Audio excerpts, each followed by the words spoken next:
Tumbuh Besar, channel yang membahas aneka bisnis, investasi, dan Excel untuk memaksimalkan bisnis dan investasi kita. Sekarang kita akan membahas simulasi perhitungan dana pensiun dengan menggunakan 4% rule dengan Excel. Teori 4% rule sendiri ini awalnya dipopulerkan oleh William Bengen pada tahun 1994. Lalu diperkuat oleh penelitian yang dilakukan oleh 3 orang profesor di bidang keuangan dari Universitas Trinity pada tahun 1998, dikenal juga dengan Trinity Study. Nah, untuk artikel Trinity Study sendiri ini diterbitkan di AAII Journal, dan juga sudah kami buat videonya terkait artikel ini di video sebelumnya. 4% rule ini sebenarnya logikanya adalah kita mencari titik aman di mana kita bisa mengambil dana untuk masa pensiun kita setiap tahunnya selama masa pensiun kita. Nah, dari penelitian ini didapatkan bahwa angka 4% itu yang cukup aman, di mana kita bisa ambil 4% dari dana pensiun kita setiap tahunnya sampai akhir masa pensiun kita. Tentunya perlu diingat bahwa penelitian ini dilakukan di Amerika Serikat dengan asumsi keuntungan investasi rata-rata 7% per tahun dan asumsi inflasi 3% per tahun dan tidak mengikut sertakan pajak dalam perhitungannya. Nah, di sini saya akan menghitung menggunakan Excel dan saya akan menunjukkan perhitungannya dengan rumus-rumusnya. Nah, di sini saya sudah membuat beberapa data yang diperlukan, yaitu kita perlu masukkan dulu usia saat ini, lalu usia pensiun. Misalnya usia kita saat ini 30, usia pensiun misalnya nanti rencana di 55, maka kita memiliki jangka waktu sebelum pensiun itu 25 tahun, didapat dari rumus sama dengan usia pada saat kita mau pensiun, C2 dikurangi usia saat ini, sel C1. C2 dikurangi C1, kita dapat angka 25 tahun. Nah, jadi kita masih punya waktu mengumpulkan dana pensiun kita selama 25 tahun. Jika misalnya usia kita saat ini 25, tinggal kita rubah usia saat ini, jadi kita memiliki waktu 30 tahun. Nah, pengeluaran bulanan saat ini, kita tinggal masukkan di sini pengeluaran kita bulanan berapa, misalnya 3 juta, tinggal kita masukkan 3 juta, kita rubah dulu formatnya di blok, kita formatnya sehingga ada separatornya. 3 juta ini asumsi pengeluaran kita saat ini. Tentunya pada saat nanti kita pensiun 30 tahun lagi misalnya, tentunya pengeluaran kita tidak akan 3 juta.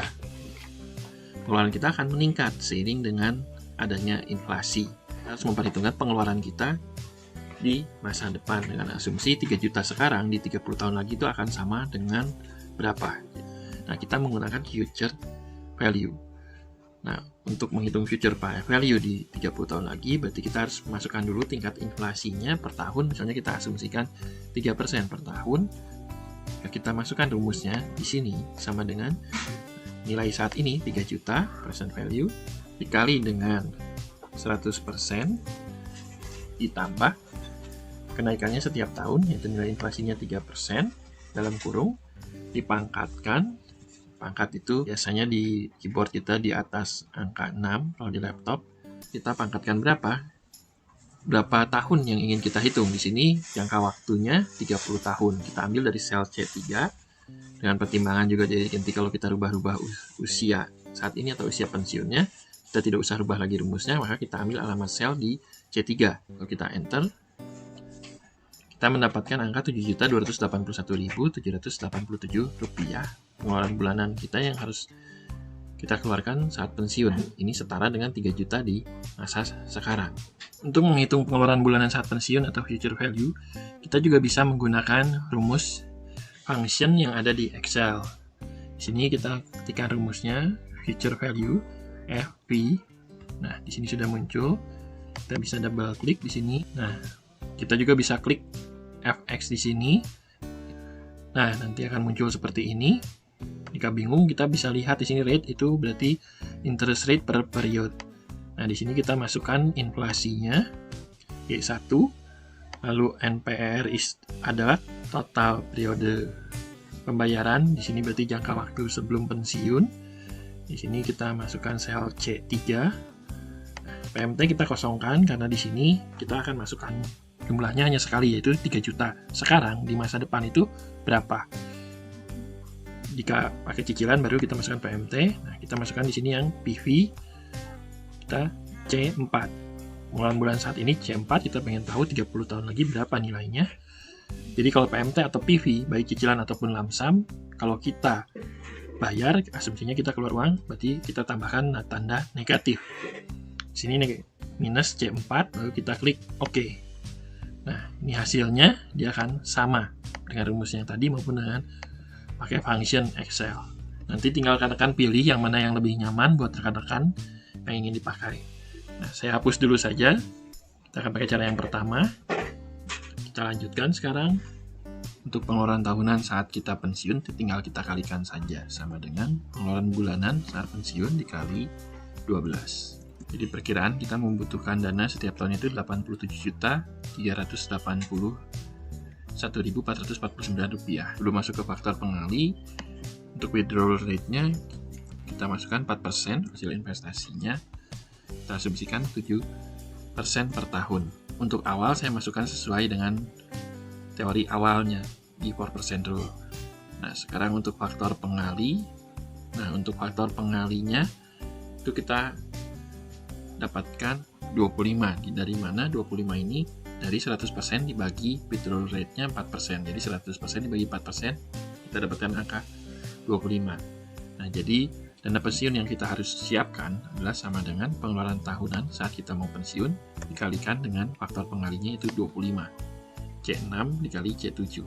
Kita dapatkan angka 2.184.536.224 rupiah. Lalu kita mulai buat tabelnya. Di sini saya masukkan data tahun, dana pensiun, dana untuk biaya hidup, sisa untuk investasi, dan dana setelah diinvestasikan. Di tahun pertama kita pensiun, berarti dana pensiunnya itu sama dengan C8, dana pensiun yang sudah kita hitung. Nah, lalu dana untuk biaya hidup itu sama dengan pengeluaran tahunan saat kita pensiun. Jadi dana untuk biaya hidup ini kita asumsikan kita ambil setiap tahunnya di awal tahun kebutuhan kita selama setahun ke depan. Jadi di sini pada saat kita mulai pensiun dengan asumsi tadi usia saat ini 25 tahun dan usia pensiun 55 tahun, biaya hidup yang kita perlukan setiap tahunnya adalah 87.381.449. Sisa untuk investasinya berarti kita masukkan rumus sama dengan dana pensiun dikurangi biaya hidup yang tadi kita sudah ambil untuk tahun ke depan di sel C11. Jadi rumusnya B11 kurangi C11, kita enter. Nah, ini sisa yang diinvestasikan 2.097.154.775. Dana setelah diinvestasikan ini kita dapat dari sisa untuk investasi dikalikan dengan imbal hasilnya. Kita masukkan saja rumusnya sama dengan D11 dikali dalam kurung 100% dana awal ditambah hasil investasinya 7%. G3 lalu kurung tutup. Kita enter. Nah, jadi setelah diinvestasikan selama setahun dengan asumsi imbal hasil 7%, maka dana kita akan menjadi 2.243.955.609 rupiah. Nah, di tahun kedua, dana pensiun awal di tahun kedua itu sama dengan dana setelah diinvestasikan di tahun pertama. Jadi kita ambil dana pensiunnya itu sama dengan sel E11. Kita enter. Dana untuk biaya hidup itu berarti 87.381.449. Dana untuk biaya hidup di tahun pertama ditambah inflasi 3% dari 87 juta itu. Jadi kita pakai rumusnya sama dengan 87.381.449, sel C11 kita ambil sama dengan C11 dikali 100% ditambah inflasinya. Jadi dana ditambah inflasinya, kurung tutup, kita enter. Nah, di tahun kedua kita pensiun, dana untuk biaya hidup kita sudah meningkat 3% dibandingkan sebelumnya. Jadi kita mengeluarkan untuk biaya hidup 90.2.892 rupiah. Sehingga sisa untuk investasi itu sama dengan dana pensiun dikurangi dana untuk biaya hidup. Nah, yang berikutnya, dana setelah investasi di tahun kedua. Di sini di E12 kita masukkan rumus sama dengan, logikanya sebenarnya sama seperti yang rumus di E11, yaitu sisa untuk investasi dikali dalam kurung 100%, dana utuhnya 100% ditambah hasil investasinya 7%, dalam kurung kita enter. Jadi dia akan menghasilkan 2.304.729.407 rupiah. Di tahun ketiga, dana pensiun ini kita ambil dari dana setelah diinvestasikan. Rumusnya sama seperti sebelumnya, kita ambil dari dana yang telah diinvestasikan.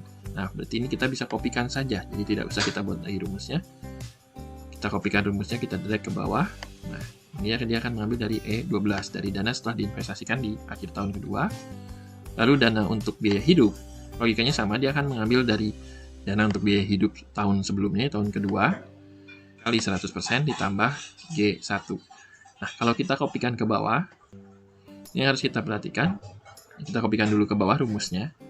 Nah, di sini kita lihat, dia mengambil dari C12.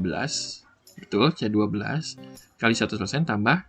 Nah, kita lihat tingkat inflasi itu di G1, bukan G2. Mengapa dia ganti jadi G2? Karena di sini kita tidak kunci. Di G1-nya kita kunci supaya dia tidak berpindah. Kalau dikopikan ke bawah tidak berpindah ke G2. Kita kunci sekarang G1-nya supaya dia tetap mengambil dari sel G1. Kita kunci $G, $1. Atau bisa kita tekan F4 juga untuk cara cepatnya. Lalu kita enter. Kita kopikan ke bawah. Nah, kita lihat dia mengambilnya dari C12, dan untuk biaya hidup tahun kedua dikali 100% ditambah G1 ditambah tingkat inflasinya 3%. Jadi dia tetap mengambilnya dari G1. Ini sudah benar rumusnya. Untuk teknik kuncian sebetulnya sudah saya bahas juga secara detail di video-video sebelumnya. Nanti untuk linknya bisa dilihat di deskripsi. Lalu kita lanjutkan untuk sisa untuk investasi. Ini sama dengan, logikanya sama seperti yang sebelumnya, yaitu B12 dikurangi C12. Nah, untuk yang di sini tahun ketiga berarti B13 kurangi C13. Kita kopikan satu ke bawah, maka otomatis selnya akan berpindah satu ke bawah, B13 kurangi C13. Nah, untuk dana setelah diinvestasikan itu sama logikanya. Kita ambil dari sisa untuk investasi dikali 100% ditambah imbal hasilnya G3. Nah, ini yang harus kita perhatikan. Kita ingin dia tetap mengambilnya dari G3 untuk imbal hasilnya tidak berpindah-pindah. Maka untuk rumus ini, yang G3-nya kita kunci. Kita masukkan tanda dolar lagi. Kita pakai cara cepat, tekan F4. Lalu kita enter. Jadi di sini dia akan mengambil dari sisa untuk investasi dikali 100% ditambah hasil investasi. Saya kopikan ke bawah rumusnya. Nah, ini sudah benar. Dia akan mengambil dari sisa investasi D13 2.212.000.000 sekian kali 100% ditambah imbal hasilnya 7% G3. Hasilnya 2.366.000.000 sekian. Kita tinggal kopikan saja ke bawah. Misalnya kita ingin tahu hitungannya sampai 30 tahun. Nah, kita kopikan ke bawah. Ini saya sampai 33. Nah, kita bisa lihat di sini. Kita berikan dulu border supaya lebih enak lihatnya. Oke, nah di tahun keempat dana kita 2.366.000.000 sekian, dan biaya hidup kita per tahunnya yang kita ambil 95 juta sekian. Nah, sisanya di tahun keempat setelah investasi kita masih memiliki dana 2.430.000.000 sekian. Nah, di tahun ke-30 misalnya asumsi kita masih hidup sampai usia 85, maka kita masih memiliki dana 4,5 miliar. Dengan adanya tabel ini membantu kita untuk bisa menghitung berapa dana pensiun yang kita perlukan sehingga kita bisa tetap hidup dengan standar hidup normal dan bisa mewariskan sesuatu untuk pewaris kita. Jika tingkat inflasi meningkat rata-ratanya 4% misalnya, maka tentunya ini akan berubah. Di tahun ke-30 Saya hapus saja yang 31, 32, 33-nya supaya lebih gampang melihatnya. Dana kita tinggal 4 miliar. Nah, jika untuk hasil investasi sendiri, misalnya jika kita depositokan, sekarang tingkat deposito itu misalnya rata-rata 3%, maka jika kita lihat setelah 30 tahun, maka dana kita malah menjadi minus. Artinya dana kita akan habis di tahun ke-22 setelah masa pensiun kita. Jadi kita pensiun 55, berarti di umur 77 akan habis. Jadi tentunya akan sulit kalau kita mengandalkan dari hanya bunga deposito yang saat ini. Tentunya jika kedepannya meningkat lagi, bisa kita rubah lagi. Tapi amannya kita sebaiknya mencari yang imbal hasilnya di 7 atau 6% per tahun. Misalnya selain di deposito, kita bisa masukkan di obligasi, saham, dan lain-lain. Tapi tentunya kita harus hati-hati. Karena semakin high return biasanya semakin tinggi juga resikonya. Misalnya jika kita masukkan di obligasi, ada resiko bisa default bayar perusahaannya. Ataupun jika kita masukkan di saham, ada juga resiko sahamnya turun, bahkan bisa di suspend sampai force delisting jika perusahaannya tidak baik. Jika kita menyimpan di lembaga keuangan yang tidak dijamin LPS, jika sampai perusahaannya default, gagal bayar, maka uang kita bisa hilang juga. Itu yang lebih bahaya lagi jika kita berinvestasi di investasi bodong ataupun yang seperti money game. Tentunya tinggal tunggu waktu, investasi kita akan hilang, dibawa kabur. Jadi kita perlu mencari juga imbal hasil yang tinggi, tapi tetap harus memperhitungkan risiko hilangnya uang kita. Jangan sampai hilang uang kita malah hilang semua. Intinya dengan tabel ini kita bisa memiliki gambaran awal berapa sih kira-kira yang saya harus kumpulkan untuk dana pensiun saya agar saya dapat aman ke depannya. Nah, tentunya masalah berikutnya adalah bagaimana mengumpulkan dana pensiun ini. Tentunya kita bisa akali dengan, misalnya jika belum terkumpul, kita bisa tambahkan usia pensiun kita, atau sebetulnya kita tidak harus full pensiun. Kita bisa juga misalnya tadinya bekerja full, kita bisa juga misalnya menyalurkan hobi kita, sambil siapa tahu kita bisa menghasilkan sesuatu dari hobi kita. Nah, jika itu bisa kita lakukan, mungkin bahkan pada saat pensiun kita tidak usah mengambil sama sekali dari dana pensiun yang kita miliki. Nanti juga akan saya buat video-video lainnya untuk membantu menghitung bagaimana mengumpulkan dana pensiun yang kita perlukan di saat nanti kita pensiun. Tentunya dana pensiun yang kita kumpulkan ini bukan berarti ini jika kita mengumpulkan dana sekian sudah pasti hidup kita aman selama pensiun. Belum tentu, itu kan tergantung juga dari yang tadi saya bilang, inflasi, withdrawal rate-nya, dan juga hasil investasi. Dan ini tuh kan untuk inflasi dan hasil investasi itu tidak bisa kita perhitungkan. Ataupun misalnya kejadian seperti COVID kemarin, di mana bisa jadi pengeluaran kita menjadi bertambah di luar rencana. Misalnya untuk tes swab, tes PCR, untuk biaya vitamin, atau kalau bahkan jika terkena mungkin jadi harus membeli obat-obatan dan yang lainnya. Nah, itu tentu di masa mendatang akan bisa juga terjadi kejadian-kejadian di luar dugaan. Ya, perlu diperhatikan juga bahwa untuk angka 4% ini didapatkan berdasarkan kondisi di Amerika Serikat dan penelitian sebelum tahun 1998. Nah, jika kita terapkan di Indonesia, kita perlu untuk melakukan beberapa penyesuaian dan juga tidak bisa menggantungkan 100% keyakinan kita bahwa dengan perhitungan ini masa pensiun kita pasti aman. Tentunya kita harus melakukan penyesuaian setiap tahunnya, menghitung kembali, melihat kembali situasi ekonomi, imbal hasil, inflasi, dan lain-lain.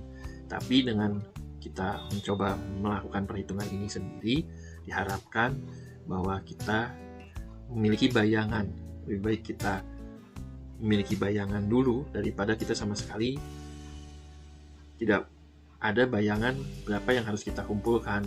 Mudah-mudahan dengan perhitungan awal ini kita bisa terbayang dan bisa sedikit banyak memiliki cadangan dana yang bisa digunakan untuk masa pensiun kita. Lebih baik sedia payung sebelum hujan. Lebih baik juga kita memiliki persiapan dulu daripada sama sekali tidak ada persiapan. Demikianlah untuk video kali ini. Mudah-mudahan bermanfaat. Bisa di subscribe untuk mendapatkan video-video kami berikutnya. Semoga investasi dan bisnis kita semakin tumbuh besar bersama channel Tumbuh Besar. Semoga selalu sehat dan sukses selalu.